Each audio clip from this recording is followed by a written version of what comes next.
Good morning সবাইকে। সবাই কেমন আছেন? আমি আলহামদুলিল্লাহ ভালো আছি। তো এখন আমি সকাল সকাল টুকটাক রান্না করব, কারণ বিকালের দিকে একটু বাইরে যাব। সেই জন্য ভাবলাম যে একটু কাজ আগায় রাখি। তো এখানে আমি করলা ভাজি করব।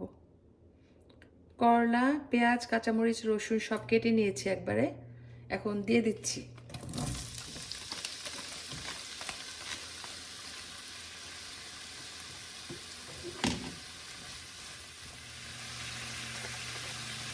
তো আজকের ইফতারিতেও অনেক সিম্পল সাদামাটা ইফতারি করব, কারণ ভাজা পোড়া খেতে এত ভালো লাগে না, আসলে শরীরের জন্য ভালো না, একদমই ভালো না।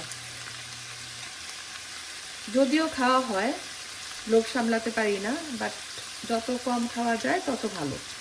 তো এখন আমি একটু করলা ভাজি করে নিচ্ছি। করলা ভাজি আমার খুবই পছন্দের একটা খাবার। জানি না কার কাছে কেমন লাগে, আমার কাছে তো ভালোই লাগে। গরম গরম ভাতের সাথে করলা ভাজি খেতে খুবই ভালো লাগে। তো আমি ভাজিটা করে নেই, আর সাথে একটু ভাত রান্না করব। তবে ভাতটা এখন রান্না করব না, আরও পরে ইফতারির 1 ঘন্টা আগে করব।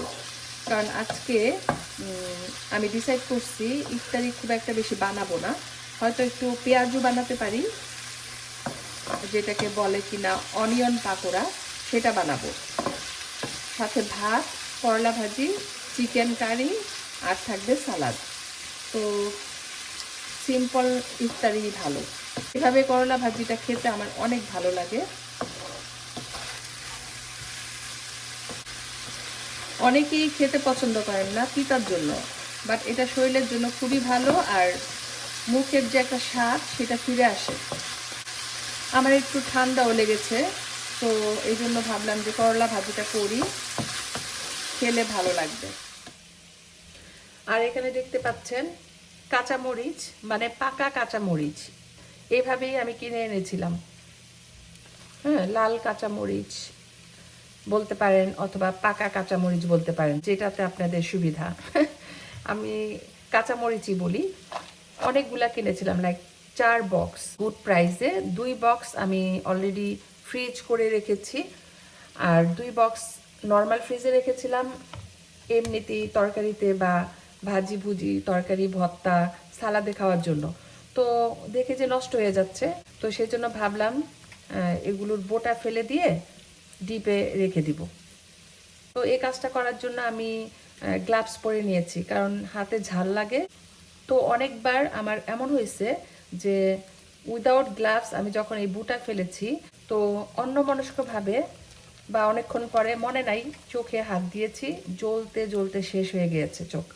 তো সেই ভুলটা আর করা যাবে না এখন, সেই জন্য আমি গ্লাভস পরে নিয়েছি। তো কাজটা করি। তো করলা ভাজিটা হয়ে গিয়েছে। এটা খেতে আমার এত কেন ভালো লাগে জানি না, অনেক মজা। এখন বলবেন যে মজা কেন, এটা তো করলা, মিষ্টি না, তিতা। সেই জন্যই তো ভালো লাগে ভাই, কেন বুঝেন না? তিতা করলাই আমার কাছে মজা লাগে। তো যাই হোক, হয়ে গেল মজাদার করলা ভাজি। ইফতারিতে আমি এটা খাবো গরম গরম ভাতের সাথে, ইনশাল্লাহ। তো এখন আমি ইফতারি বানাবো, কারণ বানানো হয়ে গেলেই ঝামেলা মুক্ত হয়ে যাব। আর যখন গরম করতে হবে একটু এয়ার ফ্রায়ারে গরম করে নিলেই হবে।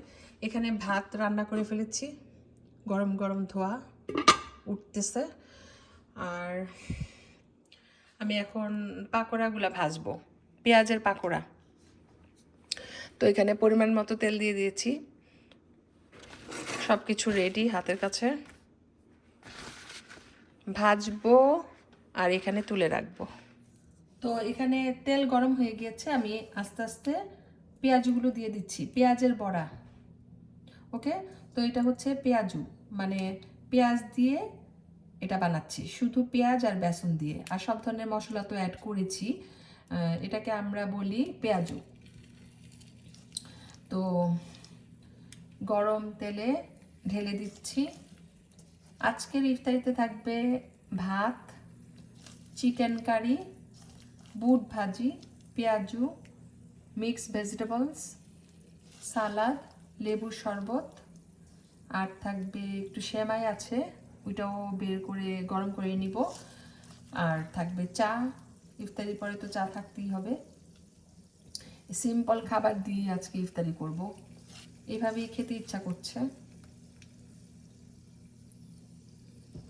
তো পাকোড়াগুলা ভাজার পর আমি একটু বাইরে যাব, কাজ আছে কিছু, কাজগুলা করার জন্য ইফতারির আগে চলে আসব।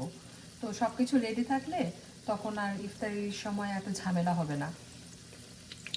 লেবুর শরবতের জন্য লেবুর রস করে রেখেছি, আর সালাদও করা হয়ে গিয়েছে। সকাল থেকে আস্তে আস্তে সব কিছু রেডি করে ফেলেছি, এখন শুধু পাকোড়াটা ভাজতেছি। এটাই আমার শেষ রান্না আজকের জন্য।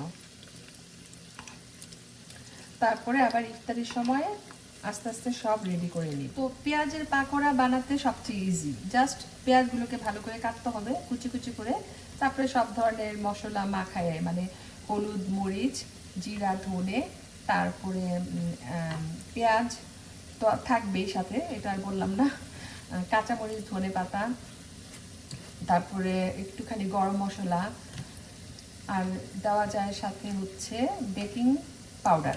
বেকিং পাউডার দিলে ক্রিস্পি হয়। তো সব দিয়ে সুন্দর করে মাখায় রেখে দিলে তারপরে ভাজার সময় জাস্ট ভেজে নিলেই হয়। তো আমি আজকে সেটাই করছি, সকালবেলা ম্যারিনেট করে রেখেছিলাম আর এখন ভাজতেছি। বাট ডালের বড়া বানাতে অনেক সময় লাগে। তো যাই হোক, এখন আমি তুলে ফেলবো, এগুলো হয়ে গিয়েছে। এভাবে আস্তে আস্তে আমি সবগুলো বড়া ভেজে নিব।